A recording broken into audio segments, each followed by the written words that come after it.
Kailangan nating itago yung ano, yung cellphone. Teka. Uy! Dito ka, dito ka. Didi. Mopay nga kulop mga kasangkayan, mopay nga kulop mga igkasing mga taga-probinsya. At syempre magandang araw din sa mga nakatira sa syudad na gustong maka-experience ng buhay probinsya. Pag-usapan muna natin kahit sandali lang yung si Berta of Cebu, kasi naalala ko siya kasi nung papunta kami rito ay nakasalubong naging palaboy din minsan. At saka naalala ko kasi si nung makasalubong ko siya, naalala ko si Berta of Cebu. At saka napanood ko siya kagabi lang na na-feature sa isang sikat na TV show dito sa Pilipinas.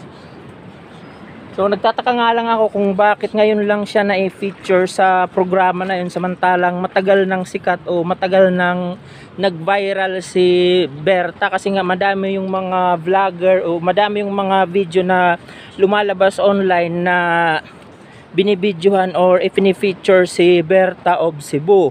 So bakit natin pag-uusapan si Berta? So ito yung point ko dito.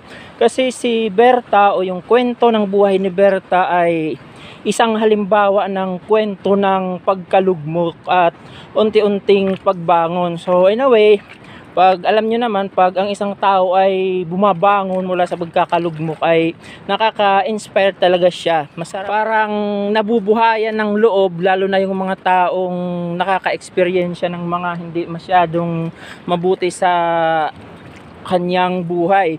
So magandang mapakinggan or magandang mapanood yung kwento ni Berta of Cebu. Kasi nga, kung mapapanood nyo siya sa ibang mga channel dito sa YouTube ay talagang may inspire ka sa kwento niya, maku-curious ka sa kung ano talaga yung buhay ni Berta. At saka pag nalaman mo yung kung ano na yung kalagayan ni Berta ay may inspire ka sa buhay mo. Ika nga, talagang naniniwala ako na habang may buhay ay may pag-asa. So hindi natin masyadong pag-uusapan si Berta sa video ko kasi hindi rin naman ako makakapagkwento ng talagang totoong kwento kasi wala akong direktang access o hindi ko pa naman talaga na meet in person si Berta kasi nga malayo naman ang Borongan sa Cebu. Kasi nasa Cebu yata siya.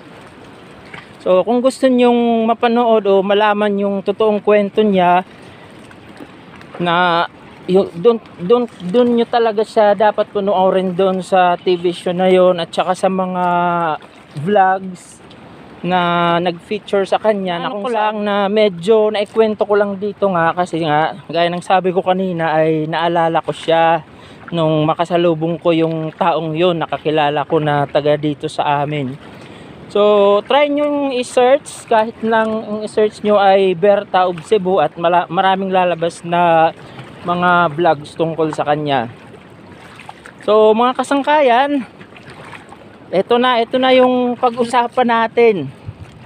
So gaya ng nakikita nyo, nandito na naman, actually hindi lang ako, kami sa dagat kasi kasama ko si John Michael at saka syempre kasama ko na naman yung dalawa naming aso. Yan, si Pulid at saka si Piping. So obviously nasa dagat na naman kami kasi ano't boy? Ha? Mangunguha kami ng tuway.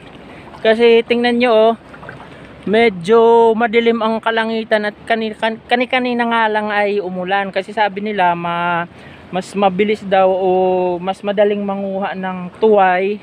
So para po sa hindi nakakakilala ng tuway, ang tuway po ay isang klase ng kabibe na makukuha sa sa mga mangroves area.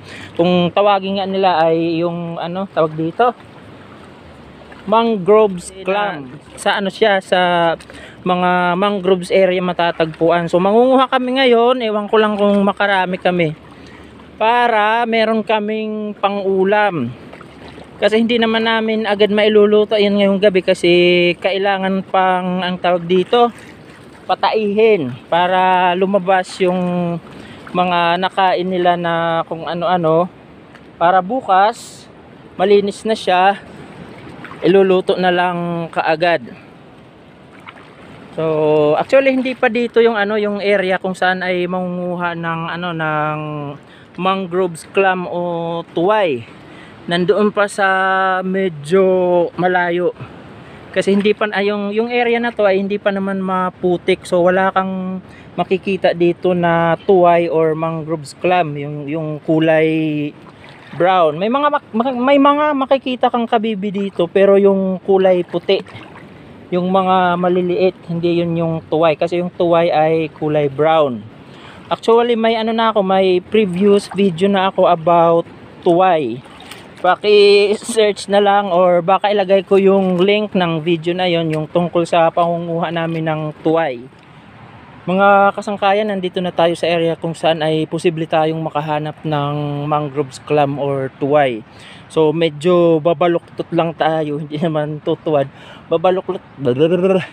Babaluktot lang tayo sa paglalakad kasi nga ayan oh, mabababa yung mangroves, kailangan nating makadaan or makasiksik.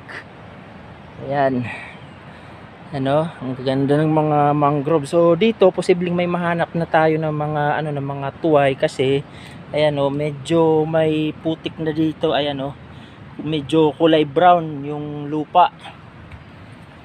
So lakad-lakad lang tayo. At saka kailangang talasan yung mga mata kasi nga kulay brown din yung hinahanap natin. So ayan na nga mga kasangkayan, ito yung sinasabi ko. Ayan o. Ayan. Yan yung tuway or mangroves clam. Ayan. Tapos meron ulit dyan. Ayan o. Ayan yung isa. So dito may dalawa, kukunin natin. Ayan, tapos ito pa yung isa. May dalawa na tayo. Ano, may da boy? May da? Ay, ba't hindi mo kinuha? So, ayan, meron daw ulit dito. Ayan oh. Ayan, meron ulit dyan. Oh, nauran! Babaw! Ayan oh.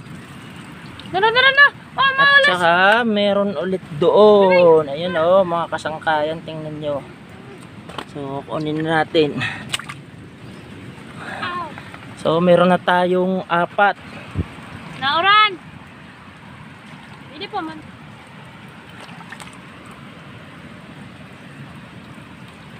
Come on. Ah! Come on boy. Uy, nauran na. Ulan. Kailangan nating itago yung ano, yung cellphone. Teka. Uy. Dito ka. Didi. Zero. Nako, umulan na mga kasangkayan. Teka.